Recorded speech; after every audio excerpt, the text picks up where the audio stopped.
Хятадын дагуур улс өвөр Монголд зөвхөн нийслэлт нь Монголын хүн амтай тэнцэх олон хүн суурьшжээ. Нийслэлээс хамгийн багадаа 400 км явж байж хөдөө айлд очих боломжтой болтлоо хотчиж газар тариаланд өвөр монголчуудын нутаг дэвсгэр эзлэгдсэн байна. Ингэж хүн ам төвлөрч суурьшиж ихсэнтэй холбоотойгоор бүтээн байгуулалтын ажил сүүлийн 5 жилд огцом нэмэгдсэн байна. Түүнийг дагаад дэд үтс өндөр хөгжиж байна. Ганцхан жишээ хэлэхэд Хөх хотоос 300 гаруй км далсагдсан Дүншийн хотод хятад иргэдийн шилжийн эрэлт нэмэгдэж хүн амын 80% эзлэн 1 сая гаруй болтлоо өсснийг харгалзаж бүгд найрамдах Хятад улсын засгийн газар нэгдсэн бодлого хэрэгжүүлж их бүтээн байгуулалтын ажлыг эхлүүлсэний дээр хурдны замыг байгуулжээ. Дүншийн хотыг онцолж орон сууцны том хорооллыг нэгэн зэрэг эхлүүлж дэд үтцийг нь давхар байгуулж маш богино хугацаанд хөгжүүлж байгаагийн цаад учир нь 1988 онд олж илрүүлсэн нүүрсний орд газартай нь холбоотой юм а.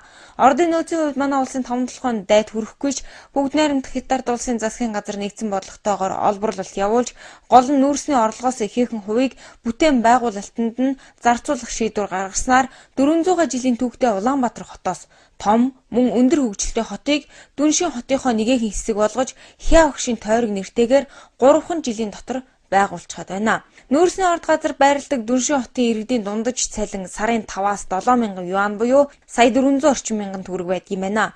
Төрийн бодлогоор хэрэгжүүлж байгаа бүтээн байгуулалт нь эргээд бүх салбарын хөгжлөө аяндаа дэмждэгэ гэж нутгийн иргэд онцолж байсан юм а.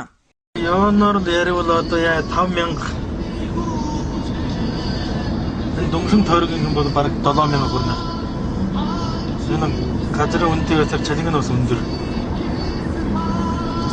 Жардал их юм. Манай бусад дор гусуугуудаараа бол бараг дундаж 5,000 яв. Энэ ааж явах гэсэн чинь нэг бүр ингээд дагаад хөвч. Би нэг газар нэг 100 хүн жоостэй хүн байсаар энэ хүмүүс ч одоо хоол ингээд орж хоол идэн бааранд орж ариг уун. Үнэхээр баарнд хийсэн хүмүүс бас баяж байна. Ингээд дараа баяжаад байна. Би жоостэй болчихвол одоо гоё асард суун. Тэгвэл хүн ирж асар барьж өгнө. Ингээд чи тэр асрын авахаар тэр асар барьсан бас баяжаа явж. Тэгээл ингээд нэгэндээ төшөөд бүр баяжсан. Үзэгчдийн Дүншийн хот дахь бүтээн байгуулалтын нэг хэсэг Хяа огшийн тойргийн шинээр байгуулсан барилга байгууламж гудамж талбайг үзүүлж байна. Хэд төвлөрлийг сааруулах алсын бодлоготойгоор Дүншийн хотын удирдлага 50 гаруй км-ийн зайд дахь энэ шинэхэн хоттоо зүүн суурьшуулахаар аль хэдийн нөхцөлийг нь бүрдүүлж энд харагдаж байгаа 3 хэсэг барилгыг байгуулчихсан байх юм а. Өвөр Монголын өөртөө засах орны бүтээн байгуулалтаас харагдсан нэг онцлог нь Эзэн Чингис хааны үүх түүхийг өөрийн үндэстнүүдэд хамаатуулж барилга байгууламж хөшөө дурсгалаараа дамжуулаад өмчлөхийг зорддог мөн аялал жуулчлалаас олох орлогоо асар ихээр нэмэгдүүлсээр байд юм байна.